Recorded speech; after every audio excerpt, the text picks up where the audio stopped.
Hello students, நம்ம இன்னைக்கு இந்த வீடியோவில் என்ன பார்க்க போகிறோம் அப்படின்னா electric potential energy and electric potential ரெண்டுத்துக்கும் என்ன டிஃப்ரென்ஸ் அப்படின்றத மட்டும் தான் இன்றைக்கி பார்க்க போகிறோம். சரியா?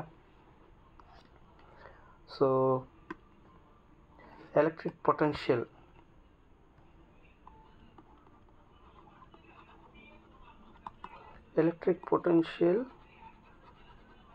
Energy basically electric potential energy அப்படின்னா என்ன அப்படின்னா எலக்ட்ரோஸ்டாட்டிக் பொட்டன்ஷியல் எனர்ஜி அப்படின்னா சொல்லலாம். சரியா? எனர்ஜி அப்படி ஒரு டேர்ம் முடிஞ்சுதுன்னா, எந்த ஒரு டேர்ம் முடிஞ்சதுனாலும் அது யூனிட் என்னவாக தான் இருக்குன்னா ஜூல். யூனிட் என்னவாக தான் இருக்கும்? ஜூல். புரியுதுங்களா? அது இல்லாமல் இது என்னது ஸ்கேலாராக வெக்டரானும் போது இது scalar. Electrical potential only have the value, not the direction. ஓகேவா? அடுத்து இதோட டெஃபனிஷன் அப்படின்னு என்ன பார்த்தோம் அப்படின்னா, the amount of work done to displace a charge. அதாவது என்னதுன்னா, இங்கே ஒரு சார்ஜ் இருக்குதுன்னு வச்சுக்கோங்களேன். இது ஒரு சார்ஜ் இருக்குது. சரியா? ஏதோ ஒரு சார்ஜ் இந்த இடத்துக்கு நான் கொண்டு வரணும். இந்த இடம் பேர் ஆர். இந்த சார்ஜ் பேர், இது சார்ஜ் பேர் கியூ அப்படின்னு வச்சுக்கிறேன். புரியுதுங்களா? இப்போ இதுக்கு இருக்கிற டிஸ்டன்ஸு, இதோட டைரக்ஷன் எங்கே இருக்குது? இங்கேருந்து இங்கே வரணும். அப்போது இனிஷியல் பொசிஷன் எது? இதுதான் இனிஷியல் பொசிஷன். இப்போ இது ஃபைனல், இதுதான் ஃபைனல். அப்போ இந்த சார்ஜ் பக்கத்தில் இங்கே ஒரு சார்ஜ் இருக்குதுன்னு நினச்சிக்கோங்க. அதாவது இந்த பாயிண்டில் ஒரு சார்ஜ் இருக்குது. சரிங்களா? இந்த சார்ஜ் பக்கத்தில் நான் கொண்டு வரணும். இந்த சார்ஜை ஏதோ ஒரு சார்ஜ். சரியா? கொண்டு வர்றதுக்கான ஒர்க் டன் தான் என்னதுன்னா எலக்ட்ரோஸ்டாட்டிக் பொட்டன்ஷியல் எனர்ஜி.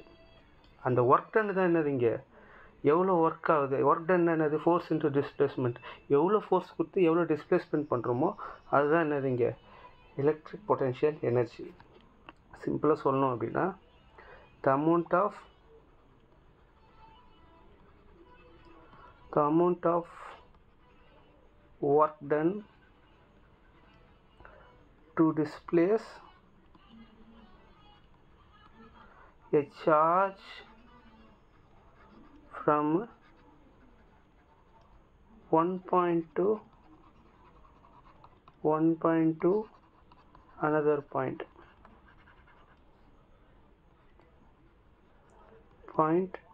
against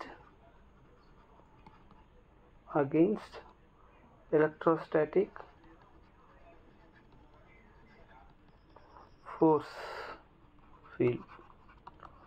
ஒன்றும் இல்லைப்பா, ஒரு சார்ஜை ஒரு இடத்துக்கு கொண்டு வரணும். அது இப்போ தான் எலக்ட்ரோஸ்டாட்டிக் பொட்டன்ஷியல் எனர்ஜி. புரியுதா? அது செய்கிற ஒர்க் டன்னு தான் எலக்ட்ரோஸ்டாட்டிக் பொட்டன்ஷியல் எனர்ஜி. இது எதுக்கு பேஸ் பண்ணி இருக்கோம் அப்படின்னா, இது எதை பேஸ் பண்ணியிருக்கோம்? பொதுவாக இந்த எலக்ட்ரோஸ்டாட்டிக் பொட்டன்ஷியல் எனர்ஜி எதை பேஸ் பண்ணியிருக்கோம் அப்படின்னா, பொசிஷனை பேஸ் பண்ணியிருக்கோம். Based on position.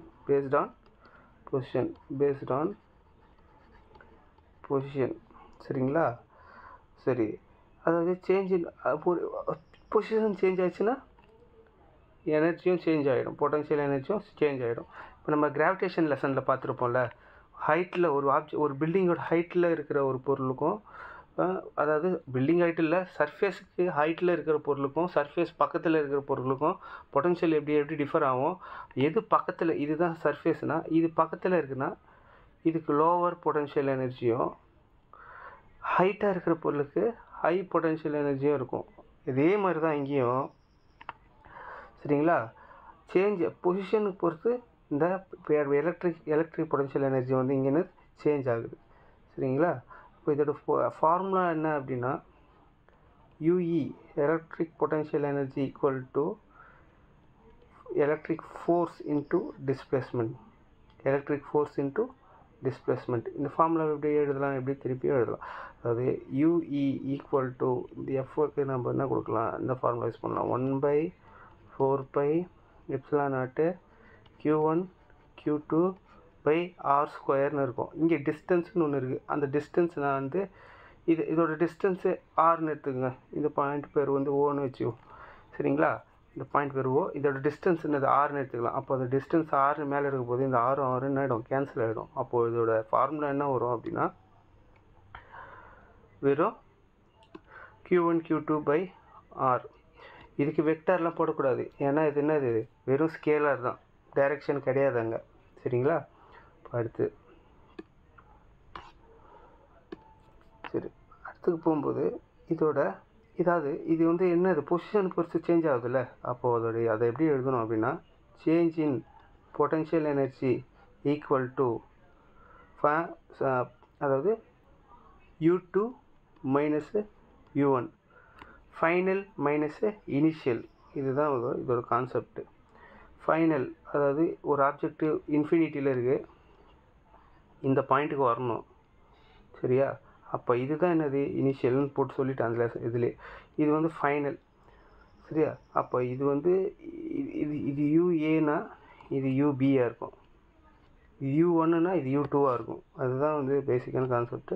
சரி, டோட்டல் ஒர்க் டன், அதாவது டோட்டலாக ஒர்க் டன் எவ்வளோ அப்படி ஆச்சு, அதாவது ஏலேருந்து பிக்கு வர ஒர்க் டன் எவ்வளோ ஆச்சு அப்படின்னு சொல்கிறதுக்கு நம்ம இந்த ஒர்க் டன் ஃபார்முலா யூஸ் பண்ணுவோம்.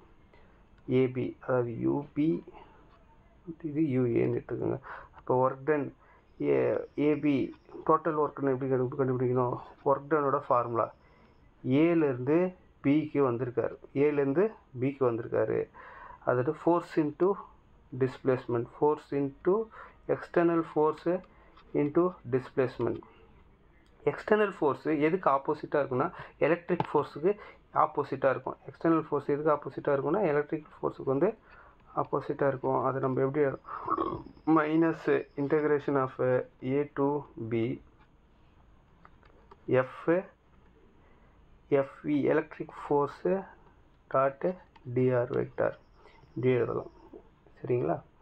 அப்போ இன்னொரு பாயிண்ட்டு நம்ம ஞாபகம் வச்சுக்கணும். அதாவது என்னதுன்னா அப்படின்னா U infinity equal to 0. Potential at infinity வந்து என்னது, 0. பொட்டன்ஷியல் அட் இன்ஃபினிட்டி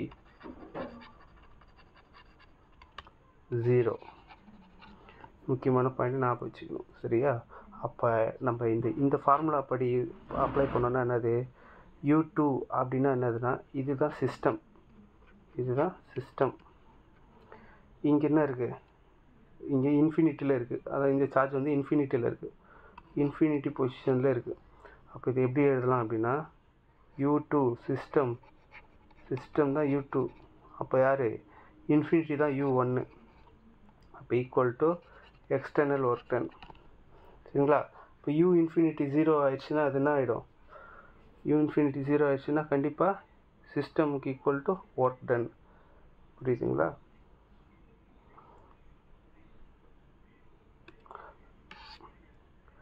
சரி, இந்த பொட்டன்ஷியல் எங்கேருந்து எங்கேப்பா போவோம் அப்படின்னா higher potential to lower potential, higher potential to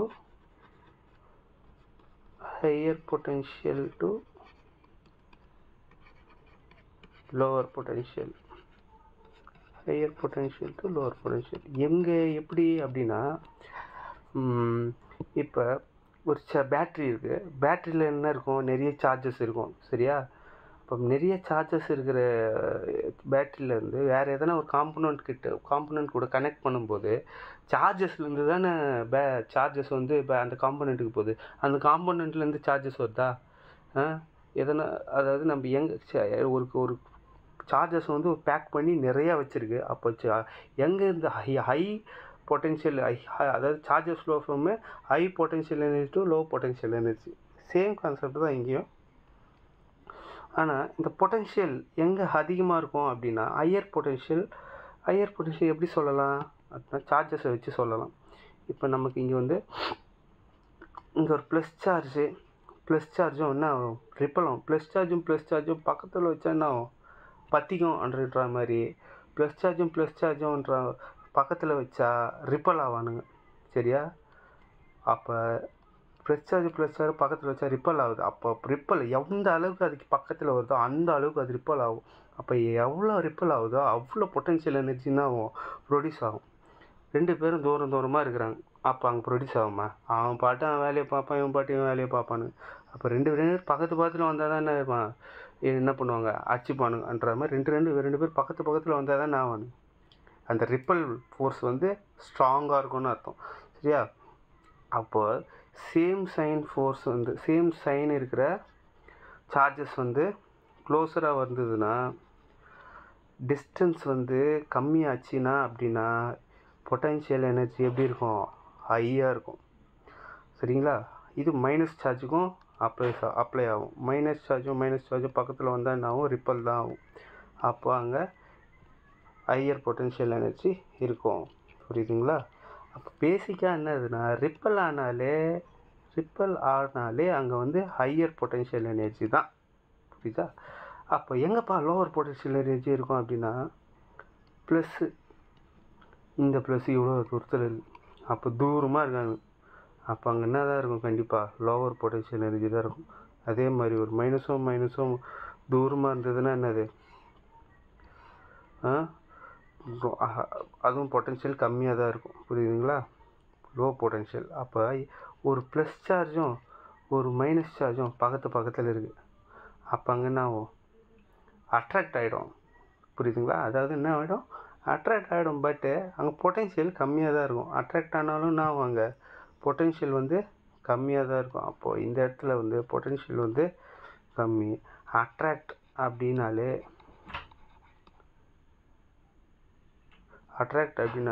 potential energy லோவர்னு தான் அர்த்தம். சரிங்களா? அடுத்து இந்த கான்செப்ட் புரிஞ்சுதா? சரி, இப்போ நம்ம electric potential some basic property பார்க்கலாம். நம்ம ஒரு சிஸ்டமில் வந்து இதுதான் ஒரு சிஸ்டம்னு வச்சுக்கோங்க. இந்த சிஸ்டமில் நிறைய சார்ஜஸ் இருக்கும். இப்போ நிறைய சார்ஜஸ் இருக்கும்போது ப்ளஸ்ஸு மைனஸு ப்ளஸ்ஸு அவங்க இடத்துல இருக்கிறாங்க. ஒரு இடத்துல ஒவ்வொருத்தர் இருக்காங்க. இப்போ நான் என்ன பண்ணுறேன்? இதே ஆப்ஜெக்டில் இந்த சார்ஜஸ்லாம் நான் என்ன பண்ணிடுறேன்? மாற்றி வச்சிடுறேன். இதே ஆப்ஜெக்டில் சார்ஜஸ்லாம் வந்து மாறிடுச்சு. இங்கே இருக்கிற மைனஸு இங்கே ப்ளஸ் ஆயிடுச்சு.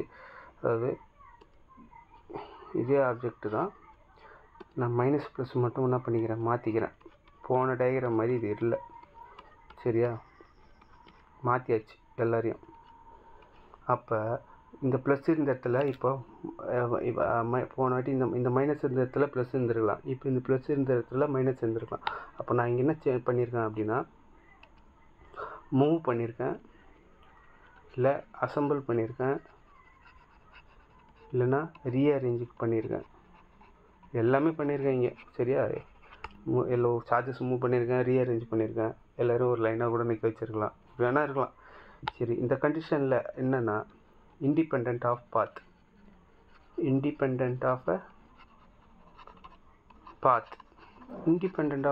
அப்படின்னா என்ன?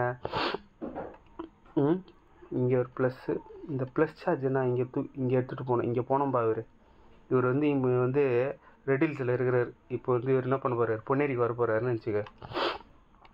இவர் ரெடில்ஸில் இருக்கார், இவர் பொன்னேரிக்கு வரணும். அப்போ எப்படி வரலாம்? ஸ்ட்ரெயிட்டாக ஒரு ரோடு இருக்குது, அதுலேயும் வரலாம். மீஞ்சூர் வழியாகவும் பூந்து வரலாம். அப்போ மீஞ்சூர் போய் சுற்றி இந்த பாயிண்ட்டுக்கு வரலாம். இல்லை மெட்ராஸே போய் சுற்றி எல்லா இடமும் சுற்றி இந்த இடத்துக்கும் வரலாம்.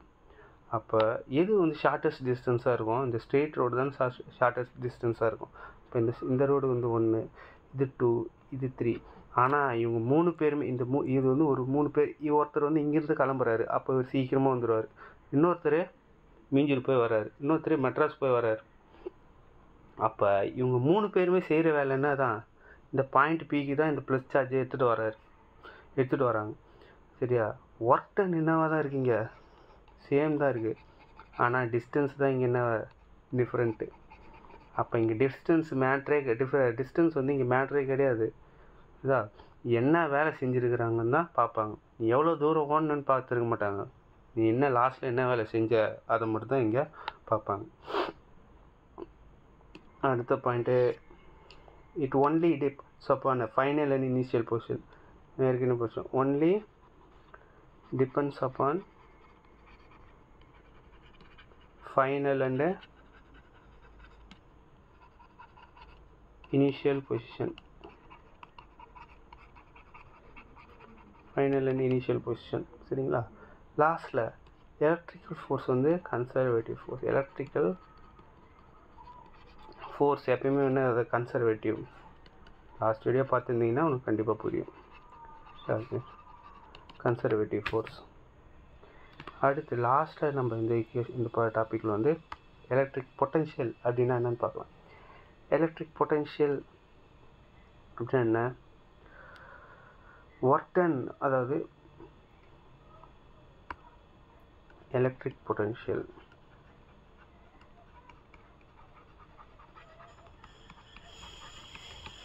பாருங்க. இப்போ எலக்ட்ரிக் பொட்டன்ஷியல் எனர்ஜினா என்னது? அந்த ஒர்க் டன்னு. இப்போ இந்த ஒர்க் டன் இங்கே என்னதுன்னா யாரை கூட்டின்னு வராங்க என்றது தான் முக்கியம். யாரை கூட்டின்னு வராங்க இங்கே அப்படின்னா ஒரு ப்ளஸ் சார்ஜ், ஒரு டெஸ்ட் சார்ஜை கூட்டின்னு வராங்க. இந்த டெஸ்ட் சார்ஜ் வந்து Q0ன்னு மென்ஷன் பண்ணுறோம்.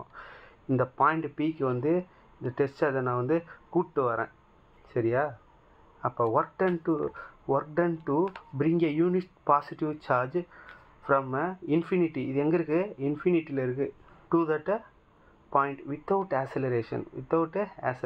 அதாவது ஒரு யூனிட் பாசிட்டிவ் சார்ஜை, இன்ஃபினிட்டியில் இருக்கிற யூனிட் பாசிட்டிவ் சார்ஜை நான் இந்த பாயிண்ட்டுக்கு எடுத்துகிட்டு வரணும் அப்படின்னா, இந்த ஆர்ன்ற பாயிண்ட்டுக்கு நான் எடுத்துகிட்டு வரணும் அப்படின்னா எடுத்துகிட்டு வர்றது தான் electric potential.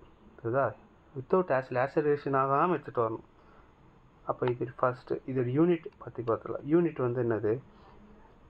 Joules coulomb inverse. அதுவும் இல்லாமல் இது என்னது? ஒரு ஸ்கேலார் குவான்டிட்டி. இதுக்கு ஃபார்முலா பேசிக்காக எப்படி எழுதுவாங்க அப்படின்னா, electric potential equal to work done பார்த்தோமா, external work done divided by யாரை கூட்டின்னு வந்துருக்குறோம்? இந்த Q0 கூப்பிட்டு வந்துருக்கோம். அப்போ இப்படி தான் இந்த ஈக்குவேஷனை எழுதணும். அப்போ இதோட ஈக்குவேஷன் எப்படி எழுதலாம்னா, எலக்ட்ரிக் பொட்டன்ஷியல் பேசிக்காக Vன்னு மென்ஷன் பண்ணுவோம். அப்போ 1/4πε0 Q/R இப்படின்னு மென்ஷன் பண்ணலாம். இல்லைனா V is equal to KQ/R அப்படின்னு மென்ஷன் பண்ணலாம். ஓகேவா? எலக்ட்ரிக் பொட்டன்ஷியல் எனர்ஜி இவ்வளோ தான்ப்பா. சிம்பிளான கான்செப்ட். வீடியோ பிடிச்சிருந்ததுன்னா சப்ஸ்கிரைப் பண்ணுங்கள், உங்கள் ஃப்ரெண்ட்ஸுக்கெலாம் ஷேர் பண்ணுங்கள். கொஞ்சம் டிஃப்ரெண்ட்டாக எடுக்கிற மாதிரி இருந்ததுன்னா கண்ட்ரோல் பண்ணிக்கோங்க, ஒன்றும் பண்ண முடியாது அதுக்கு நான். சரியா? தேங்க்யூ. அதுவும் இல்லாமல் டிஸ்கிரிப்ஷனில் என்ன பண்ணுவேன், எப்பயுமே இந்த எடுத்த பிடிஎஃபை ஆட் பண்ணுவேன், நோட்ஸ் உங்களுக்கு கொடுத்துருவேன். தேங்க்யூ.